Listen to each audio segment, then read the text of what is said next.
Praise the Lord. Praise the Lord. Praise the Lord. Praise the living Jesus. Mo kí yín káàbọ̀ sí ìsọjí orí afẹ́fẹ́ talẹ́ òní. Lábẹ́ oore ọ̀fẹ́ àti májẹ̀mú Ọlọ́run, àdúrà wa yóò gbà. Mo ní lórúkọ Jésù, àdúrà wa yóò gbà. Lábẹ́ oore ọ̀fẹ́ àti májẹ̀mú Ọlọ́run, òní ni 9 days fasting wá bẹ̀rẹ̀. 9 days fasting òní ló bẹ̀rẹ̀. For this reason, ẹ jẹ́ ká múra láti gbàdúrà. Ẹ dẹ̀ bá mi share program yẹn bá ti ń wọlé. Gbogbo àwọn èèyàn wa tẹ́ ẹ bá ti rí, ẹ bá mi invite wọn kan wọlé. Ẹ bá mi share program yẹn as many, even kó ju 21 times lọ, because this program tá a bẹ̀rẹ̀ lónìí is a special program. Àkórí program ta lẹ́ òní, òun náà dẹ̀ ní orúkọ Jésù, in the name of Jesus. So please kindly share this program as many as possible. Invite many people to join us. Gbogbo dẹ̀ tí ń jẹ́ tọlọ́run, ẹ ó rí àánú gbà. Ẹ jẹ́ ká gbàdúrà orúkọ Jésù. Bàbá ayérayé, agbé ọ̀gá yìí, ológo ògo ló yẹ ọ́. Á dá ògo ìyìn ọlá padà sọ́dọ̀ rẹ fún ọwọ́ agbára rẹ. A sọ wípé o ṣé, a sọ wípé o ṣé, a sọ wípé o ṣé torí pé àánú rẹ dúró láéláé. Ìwọ ni ọpẹ́ yẹ, ìwọ ni ìyìn yẹ, torí pé orúkọ rẹ ń jẹ́ fún wa, torí pé orúkọ rẹ ní agbára, torí pé orúkọ rẹ ní ẹ̀yìn nínú. Bàbá gba ọpẹ́ wa, Olúwa gba ẹ̀yìn wa, alágbára gba ọpẹ́ wa, Olúwa gba ọpẹ́ wa, ẹ̀mí mọ́ gba ẹ̀yìn wa. Ògo ni forúkọ Olúwa.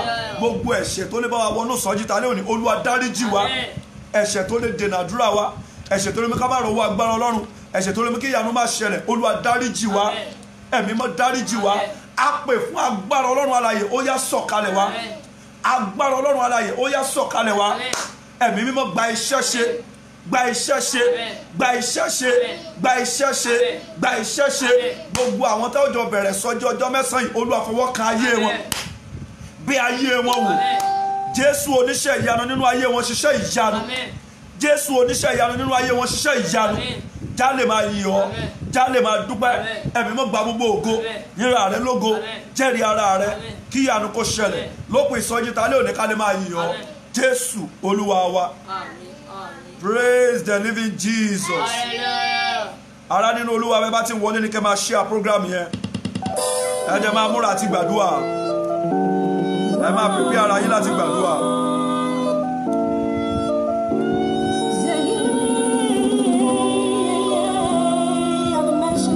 Get yourself to pray. Get prepared to pray.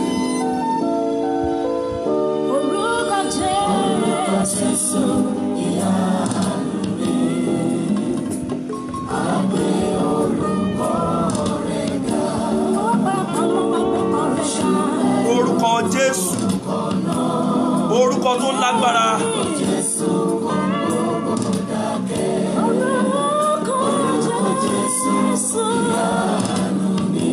Your name is powerful, able to heal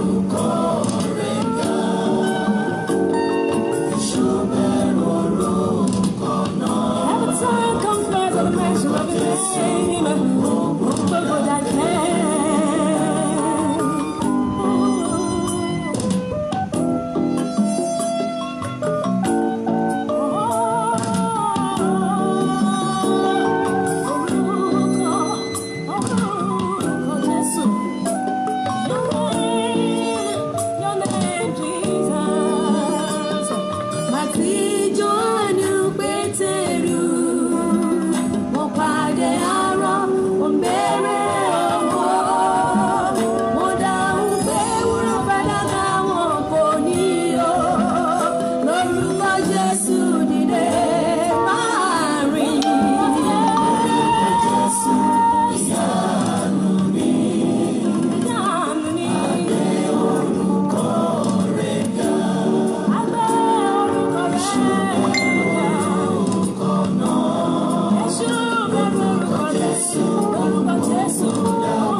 Jésù jẹ́ jòun lọ. Kò sí ogun tí kò lè ṣẹ́, kò sí ìṣòro tí kò lè wá solution sí. Ẹ̀gbọ́n àti àbùkù wo ló ń là kọjá? Ogun wo ló ń lójú tì ọ́ kiri? Lọ sí orí eékún rẹ báyìí. Kọ́kọ́ jẹ́wọ́ Jésù lólúwa, kí o sì gbà á lólùgbàlà náà. Nígbà náà ni orúkọ yìí tó lè ṣiṣẹ́, torí oúnjẹ tó tọ́ sí ọmọ a kì í fún ajá jẹ. Ọ̀rẹ́, lẹ́yìn tí o ti ṣe èyí, o lè fi ìgbàgbọ́ kọrin yìí pẹ̀lú wa. Ìyanu yóò sì ṣẹlẹ̀, ẹ̀rí yóò sì tẹ̀lé. Ó dákẹ́ o, ó dákẹ́ o, ó dákẹ́. Jésù kò dákẹ́. Àìrọ́mọ bí àìníṣẹ́ lọ́wọ́ kò dákẹ́. Ìdè òun lọ́la bàtí lómi lójú. Ìníṣòro tó bá alákọjá o. Orúkọ Jésù yóò dáhùn ẹ̀dùn rẹ̀. Orúkọ Jésù ìyanu mi. Ìwé sókè lẹ́yìn orúkọ rẹ̀. Àwọn pé orúkọ rẹ̀ máa ṣàlẹ̀ orúkọ náà. Orúkọ Jésù ìyókù gbọ́dọ̀ dé. Olúwa, orúkọ rẹ̀ ti ní ìtòrí gbogbo ayé, ní gbogbo ayé, mo praise the Lord. Lóòótọ́ lorúkọ Jésù jẹ́ jòun lọ. Kò sí ogun tí kò lè ṣẹ́, kò sí ìṣòro tí kò lè wá solution sí. Ẹ̀gbọ́n àti àbùkù wo ló ń là kọjá? Ogun wo ló ń lójú tì ọ́ kiri? Lọ sí orí eékún rẹ báyìí. Kọ́kọ́ jẹ́wọ́ Jésù lólúwa, kí o sì gbà á lólùgbàlà náà. Nígbà náà ni orúkọ yìí tó lè ṣiṣẹ́, torí oúnjẹ tó tọ́ sí ọmọ a kì í fún ajá jẹ. Ọ̀rẹ́, lẹ́yìn tí o ti ṣe èyí, o lè fi ìgbàgbọ́ kọrin yìí pẹ̀lú wa. Ìyanu yóò sì ṣẹlẹ̀, ẹ̀rí yóò sì tẹ̀lé. Ó dákẹ́ o, ó dákẹ́ o, ó dákẹ́. Jésù kò dákẹ́. Àìrọ́mọ bí àìníṣẹ́ lọ́wọ́ kò dákẹ́. Jésù kò dákẹ́. Àmúbọ̀ ọkọ, àmúbọ̀ aya kò dákẹ́. Jésù kò dákẹ́. Àìríran lọ́wọ́ àìbẹ́gbẹ́gbẹ́ òwò ni kò dákẹ́. Jésù kò ogun alẹ́ ní mádẹ́yìn ẹ̀dá kẹ́jẹ́jẹ́jẹ́jẹ́. Jésù orúkọ rẹ̀ orúkọ Jésù ìyanu ìyanu ìyanu ìyanu ìyanu. Orúkọ rẹ̀ nìkan lè bí gbéga o. Èṣù lè dúró dorúkọ Jésù. Jésù gbogbo dákẹ́. Ògo ni fún bàbá àti fún ọmọ àti fún Ọlọ́run ẹ̀mí mọ́ bó ti wà láti kọ́ ṣe ó ń bẹ nísìn bẹ́ẹ̀ ni ó sì máa rí ní ìgbà gbogbo ayé àìnípẹ̀kun àmín. Ibi tó bá wà bẹ̀rẹ̀ sí dúpẹ́ lọ́wọ́ Ọlọ́run torí pé Ọlọ́run ṣeun lórí ayé rẹ, torí pé àánú rẹ̀ dúró láéláé. Bẹ̀rẹ̀ sí gbé orúkọ rẹ̀ ga torí pé orí àánú gbà láti rí òní. Ọlọ́run fún wa ní májẹ̀mú wípé a ó bẹ̀rẹ̀ ìsọjí ọjọ́ mẹ́sàn-án yìí. Ọlọ́run dẹ̀ jẹ́ kó ṣojú ẹ̀ ó wà láyé ó wà láàyè. Bẹ̀rẹ̀ sí gbé orúkọ rẹ̀ ga, sọ pé alágbára ó ṣe lórí ayé mi, sọ pé ẹ̀mí mo ṣe torí àmàrà àwọn tó ṣàánú fún. Open your mouth and appreciate God wherever you are from, where you are watching me now. Appreciate his name. Thank you Jesus for mercy. Ẹ dúpẹ́ fún Ọlọ́run, Ọlọ́run tí ò jẹ́ bá ayé ó sọ, Ọlọ́run tí ò jẹ́ bí ayé ó bá ọ. Bẹ̀rẹ̀ sí gbé Ọlọ́run ga, máa yin Ọlọ́run nítorí bó ṣe é dúró láéláé. Bẹ̀rẹ̀ sí sọ pé ó ṣe ẹ pé orúkọ Jésù kan bẹ̀rẹ̀ sí dúpẹ́. Ọlọ́run mo gbé ọ̀gá torí pé orúkọ ẹ jẹ́ fún mi. Ẹ máa yìn mí. Gbogbo bí àkàmẹ́yẹ àwọn èèyàn tó gbógun tó jà ọ́ kò lágbára tó wọn, ó ní fún yẹ́dẹ̀ ti gbé wọn lọ. Máa yin Ọlọ́run sà, máa dúpẹ́. Dádì ẹ gbé Ọlọ́run ga, ẹ sọ pé olúwa ó ṣe ká mára àwọn tó ṣàánú fún. Ó jẹ́ kó fà ọfà tí ó pa mí ò jẹ́ kó bà mí. Ẹ dúpẹ́ lọ́wọ́ Ọlọ́run. Ẹ máa ẹ gbé Ọlọ́run ga, ẹ gbé Ọlọ́run ga. Olúwa ó ṣe o, orúkọ Jésù. Ẹ̀mí mo ṣe ọfà tí ó pa mí, ẹ tó bà mí. Iná ayé ẹ̀dọ́ jó mi, iná ayé ẹ̀dọ́ jó mi.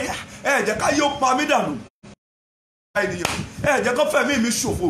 Ẹ máa dúpẹ́ lọ́wọ́ ṣe, Olúwa ó ṣe, Olúwa ó ṣe, Olúwa ó ṣe. Ẹ máa dúpẹ́, ẹ máa dúpẹ́, ẹ máa dúpẹ́ fún àánú táyé yín rí gbà. Ẹ lÓlúwa ó ṣe o, gbọ́ àdúrà, gbọ́ Jésù Kristi Olúwa wa. Ẹ wá gba èyí wa, Jésù Kristi Olúwa wa.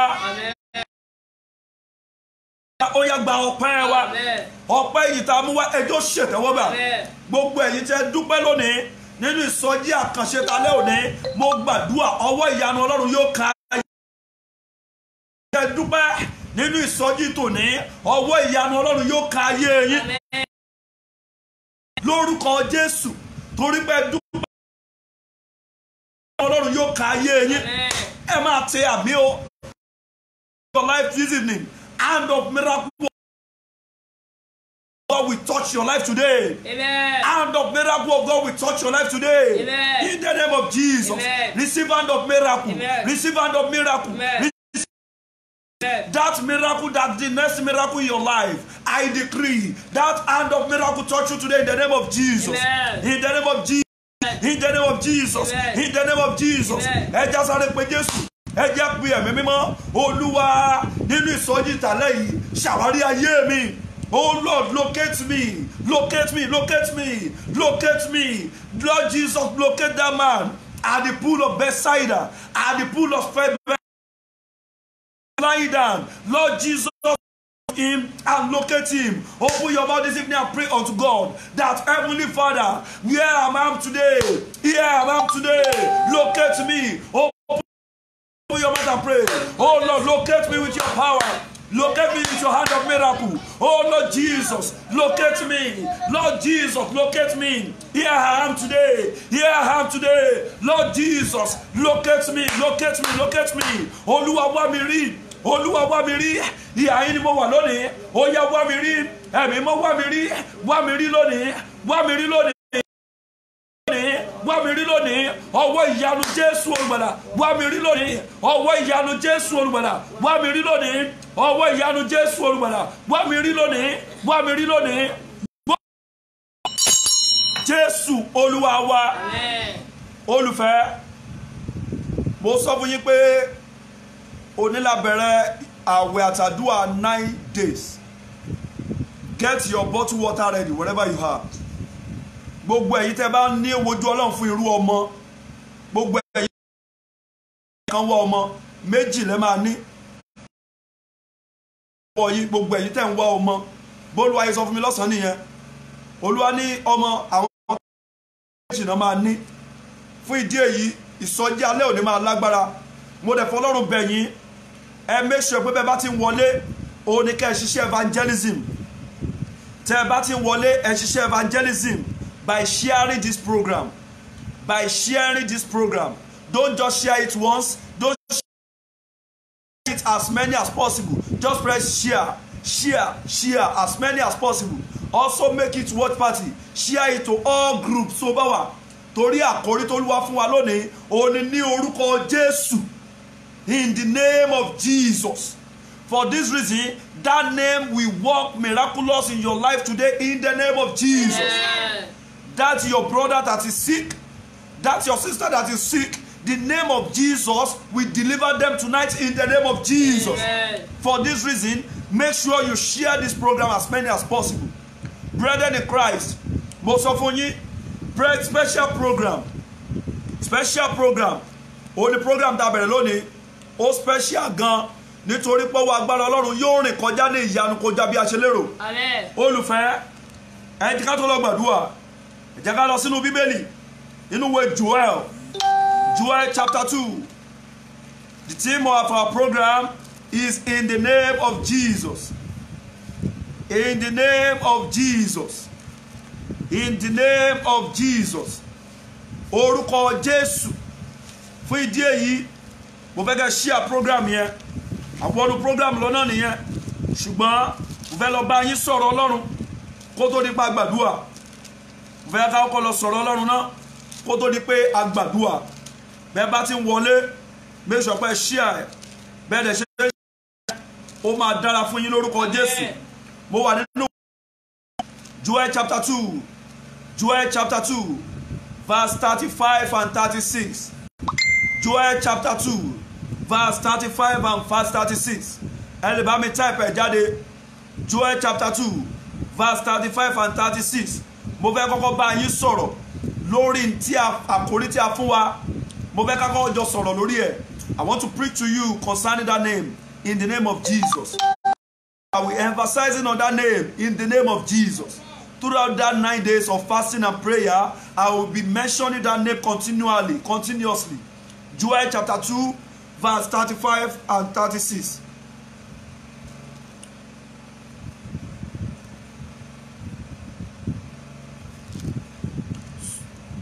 Sorry.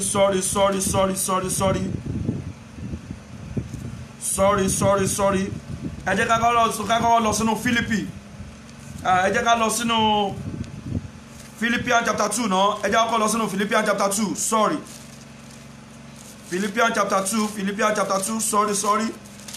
Philippians chapter 2 from verse 9. Philippians chapter 2 verse 9. Verse 9 and verse 10. Philippians chapter 2 verse 9 and 10. Philippians chapter 2 verse 9 and 10. Sorry. Philippians chapter 2 verse 9. Ó ní nítorí náà Ọlọ́run pẹ̀lú sì ti gbéga gidigidi. Ó ti fún un ní orúkọ kan tí ó borí gbogbo orúkọ, pé ní orúkọ Jésù ní ó máa kúnlẹ̀ àwọn ẹni tí ó wà ní ọ̀run àti àwọn ẹni tí ó ń bẹ ní ayé ilẹ̀ àti àwọn ẹni tí ó ń bẹ ní ìsàlẹ̀ ilẹ̀, àti pé kí gbogbo ahọ́n kí ó máa jẹ́wọ́ pé Jésù Kristi ni Olúwa fún ògo Ọlọ́run Baba. Oh my God. Kí gbogbo máa jẹ́wọ́ pé Jésù Kristi ni Olúwa fún ògo Ọlọ́run Baba. Olùfẹ́, orúkọ Jésù jẹ́ orúkọ kan tó orúkọ Jésù ó jẹ́ orúkọ kan tó borí gbogbo orúkọ. Orúkọ Jésù ó jẹ́ orúkọ kan tó ní agbára ju gbogbo agbára lọ. Orúkọ Jésù ó jẹ́ orúkọ kan tí ipá àti agbára ń bẹ ní ìkáwọ́. Orúkọ Jésù ó jẹ́ orúkọ kan tó jẹ́ wípé kò sí ogun tí ò lè ṣẹ́. Orúkọ Jésù ó jẹ́ orúkọ kan tó jẹ́ pé kò sí ìdè tí ò lè já. Bí ayé bá fi ayé yàn sínú ogun, Jésù lè gbà á là. Bẹ́ẹ̀ ni sà, Jésù lè gbà á là. Báyé bá fi ẹ́ sínú ìṣòro kan, Jésù ní agbára láti tú ẹ sílẹ̀. Báyé bá sọ ẹ́ sínú ìdè kan, orúkọ Jésù lè rà ẹ́ padà. Olùfẹ́, kò sí agbára náà, kò sí orúkọ náà tó lágbára tó orúkọ Jésù. Kò sí ipá náà, kò sí àṣẹ náà tó lágbára tó orúkọ Jésù. Ẹ já lọ sínú ìwé Rome. Romans, book of Romans chapter 10 verse 13 and 14. Romans chapter 10 verse 13 and 14. Romans chapter 10 verse 13 and 14. Ibẹ̀ ni màá ti bá yín sọ̀rọ̀ jù. Ó ní nítorí náà ẹnikẹ́ni tí ó bá ṣàpè orúkọ Olúwa ni a ó gbàlà. Nítorí náà ẹnikẹ́ni tó bá pè orúkọ Olúwa la ó gbàlà. Nǹkan méjì ló wà mítà káyé. Number 1, orúkọ Olúwa. Number 2, ìgbàlà. Ìgbàlà lọ́wọ́ ẹ̀ṣẹ̀. Olùfẹ́, ìgbàlà kúrò nínú ogun ayé. Ìgbàlà kúrò nínú ogun èṣù. Ìgbàlà kúrò lọ́wọ́ ogun ọ̀tá. Bíbélì lẹ́yìn orúkọ Jésù yìí, ó ní gbogbo ẹ tó bá pè la ó gbàlà. Ìgbàlà kúrò lọ́wọ́ àwọn alágbára ìkà. Àwọn alágbára kan wà nínú ayé, ìkà ni wọ́n. Gbogbo ẹ tó bá pè orúkọ Jésù, Bíbélì sọ pé a ó gbàlà. Ọ̀rọ̀ Ọlọ́run wí ẹnikẹ́ni tó bá ké pe orúkọ Jésù a ó gbà á là kúrò nínú onírúurú ogun tó lè wà. Olùfẹ́, mo jẹ́ kó yé ọ lónìí, ọ̀rọ̀ Olúwa wípé a ó gbà á là lọ́wọ́ ogun àìsàn. Tó o bá pe orúkọ Jésù wà á ní ìgbàlà kúrò lọ́wọ́ ogun ìjákulẹ̀. Tó o bá pe orúkọ Jésù wà á ní ìgbàlà lọ́wọ́ ogun àìríṣe. Tó o bá pe orúkọ Jésù wà á rí ìgbàlà kúrò lọ́wọ́ ogun àìrọ́mọbí. Tó o bá pe orúkọ Jésù wà á rí ìgbàlà kúrò lọ́wọ́ ogun ìjákulẹ̀, kúrò lọ́wọ́ ìdíwọ́, kúrò lọ́wọ́ ìdènà. Tó o bá pe orúkọ Jésù a ó gbà ọ́, a ó gbà ọ́. Kò sí nínú irú ogun náà, kò sógun náà bó ṣe le tó, wà á rí ìgbàlà nínú ẹ̀. ọ̀rọ̀ Ọlọ́run yìí wípé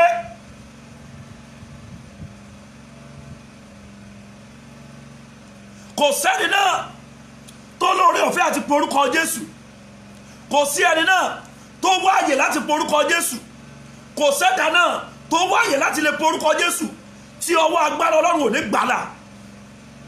nínú ìwé Jóẹ́lì yẹn ó ní ìgbàlà yóò wà lókè Síónì. Olùfẹ́, bí ìgbàlà bá wà ńbẹ̀, gbogbo ẹ tó bá pe orúkọ Jésù nìkan láwọn gbàlà ńbẹ̀. mi ìmọ̀lá kọjá rẹ lónìí, mi ìmọ̀rú ogun tó ti sú ẹ.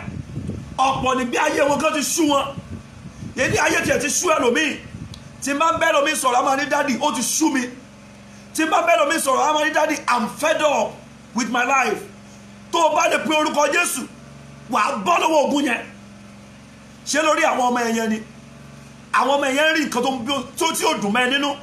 ìṣẹ̀lẹ̀ kan ṣẹlẹ̀ sí àwọn ọmọ ẹ̀, ó wá mú ẹ kó máa ní ìbànújẹ́. ó ṣe jájọ pe orúkọ Jésù lálẹ́ yìí, jájọ pe orúkọ Jésù. kò sí tó o bá pe orúkọ Jésù sí o máa rí ìdáhùn. bí àwọn kan bá ti pè lánàá tán ní testimony, tí ìwọ náà bá pè lónìí o máa ní testimony tiẹ̀ náà. Olùfẹ́, irú ìgbà wo ló yẹ ká pe orúkọ Jésù? ìgbà wo ló yẹ ká pe orúkọ Jésù?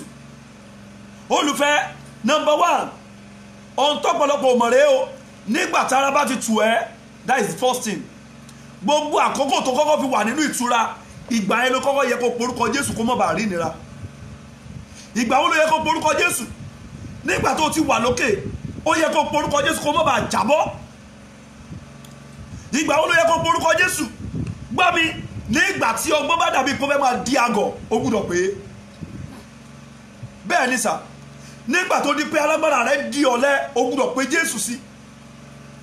Olùfẹ́, nígbà tó fẹ́ di wípé gbogbo tó ń dáwọ́lé wọn jẹ́ kó ṣàṣeyọrí ẹ̀, ó gbúdọ̀ pe orúkọ Jésù. nígbà tó bá di pé àìsàn, oṣù kìíní, oṣù kejì, oṣù kẹta, àwa fi oṣù yí oṣù nínú àìsàn, ìgbé ayé ìnira wa pọ̀, ó gbúdọ̀ pe orúkọ Jésù. Olùfẹ́, Bíbélì sọ̀rọ̀ nínú ìwé Acts of Apostles chapter 3 láti verse 1. Bíbélì sọ̀rọ̀ nípa Pétérù àti Jòhánù. Bíbélì ní bí wọ́n ti ń gòkè lọ sínú tẹ́ḿpìlì, wọ́n rí ọkùnrin kan lẹ́nu ọ̀nà, ẹni tó máa ń tọrọ. Olùfẹ́, expectation ẹ̀ lọ́jọ́ yẹn ni pé kán tún fún òní 20 naira bó ṣe máa ń gbà á. All his expectation was to receive 50 naira the way they used to give to the beggar. But that very day, he received what he can never forget in life. That very day, he received the miracle that can never be eradicated in the Bible. Pétérù wípé, wò wá, wúrà àti fàdákà wa kò ní, ṣùgbọ́n tí ò ní àwa nílẹ̀ wá fi fún ọ ní orúkọ Jésù, dìde. Ó sì dìde. Kí lórúkọ yẹn ò lè ṣe? Kí lórúkọ yẹn ò lè ṣe? Ṣé wọ́n dí ọ̀nà mọ́ ọ ni? Ó ṣe jájọ pé orúkọ Jésù lónìí. Ṣáyé ló ń fogún jà ọ ni? Ó ṣe jájọ pé orúkọ Jésù lónìí. Ìwọ wá ìgbélu, ó ṣe jájọ pé orúkọ Jésù lónìí. Ọmọ ni ìwọ wá, ó ṣe jájọ pé orúkọ Jésù lónìí. Olùfẹ́, gbogbo ọjọ́ mẹ́sẹ̀ẹ̀sán ìsọjí yìí ó ní màá máa bá ẹ sọ̀rọ̀ lórí àwọn iṣẹ́ ìyanu tá a forúkọ Jésù ṣe. Ẹni tí ò rìn rí látijọ́ tó ti délé ayé tá a ti bí kò fi ẹsẹ̀ rẹ̀ tẹ̀lẹ̀ kó rìn rí. Ọjọ́ tó porúkọ Jésù ló dìde tó rìn. Wọ́n porúkọ Jésù ó dìde ó rìn. Níbo láyé ti dá ẹ jókòó? Níbo láyé ti dá ẹ dúró? Níbo náà ti dá àwọn ọmọ ẹ dúró? Ó ṣe wáyè lónìí kájọ pé orúkọ Jésù sí toró lágbára láti gbé wọn dìde. o ṣe wáyé lónìí kájọ pé orúkọ Jésù sí, ó lágbára láti ṣí ọ̀nà tí ayé tì. Ayé lè ti ọ̀nà, yes, agbára wọn lè ká, wọ́n lè ti ọ̀nà, wọ́n lè lo gbogbo ipá wọn, ayé lè lo ogun, wọ́n lè lo ojú oorun, wọ́n lè lo ojú àlá, kò sí tí ayé ò lè lò láti fi bá èèyàn jà. Ṣùgbọ́n Bíbélì wípé ẹnikẹ́ni tó bá ké pe orúkọ Olúwa, oh my God, mi ò mẹ́ni yẹn lónìí, iṣẹ́ ìyanu tó ṣòro gbàgbé, oh my God, oh my God, iṣẹ́ ìyanu tó ṣòro gbàgbé lórúkọ tí Bàbá tó Ọmọ tẹ̀mí mọ́, ayé rẹ yóò gbà á lálẹ́ yìí. Wọ́n jẹ́ kí mọ́mí ó ṣàmì. Thank you Holy Spirit. Ẹ̀mí mímọ́, ẹ̀mí mímọ́, ẹ̀mí mímọ́. Olúwa lẹ́nìkan wò mí, ó mà ṣe o, ó mà ṣe o. Olúwa lẹ́nìkan wò mí, Olúwa sọ fún mi pé ìgbé ayé tó ń gbé pé ó ti ń ṣú ẹbọ díẹ̀díẹ̀. Oh my God. Arúgbó ọjọ́ o. Thank you Holy Spirit. Thank you Holy Spirit. Thank you Holy Spirit. Olùfẹ́, Olúwa ní kò bá dẹ̀ jọ kó má jẹ́ kó ṣú ẹ.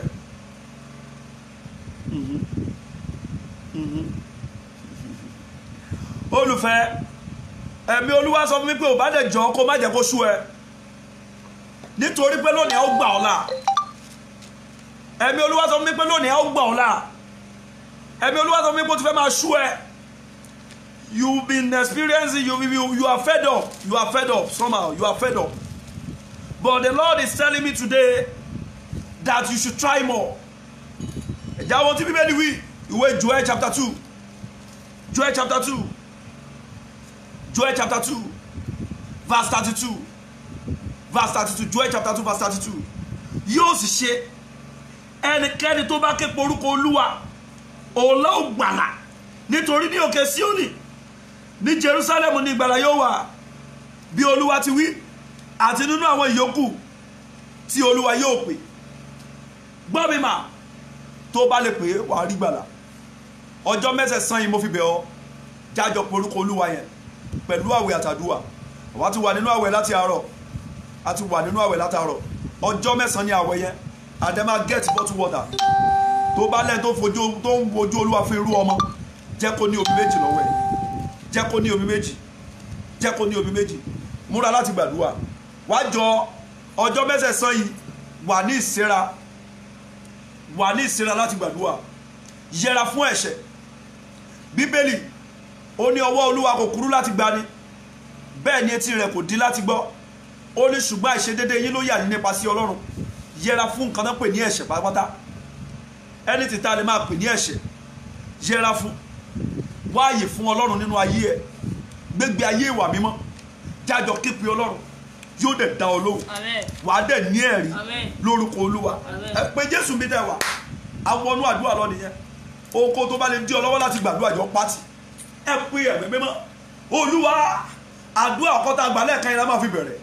Ẹ pariwo, Olúwa nínú ìsọjí ọjọ́ mẹ́sàn-án yìí, wá ayé mi rí tìyanu tìyanu. Ẹ̀mí àwọn wòlíì. Nínú ìsọjí ìjọ mẹ́sàn-án yìí, wá ayé mi rí tìyanu tìyanu. Mẹ́sẹ̀ pé orí àdúrà àkọ́kọ́ yẹn gbá ọ. Má fi àdúrà àkọ́kọ́ yẹn ṣàwàdà. Wàá pe Jésù gan, wàá pe ẹ̀mí mímọ́. Olúwa nínú ìsọjí ọjọ́ mẹ́sàn-án yìí, ẹ wá ayé mi rí tìyanu.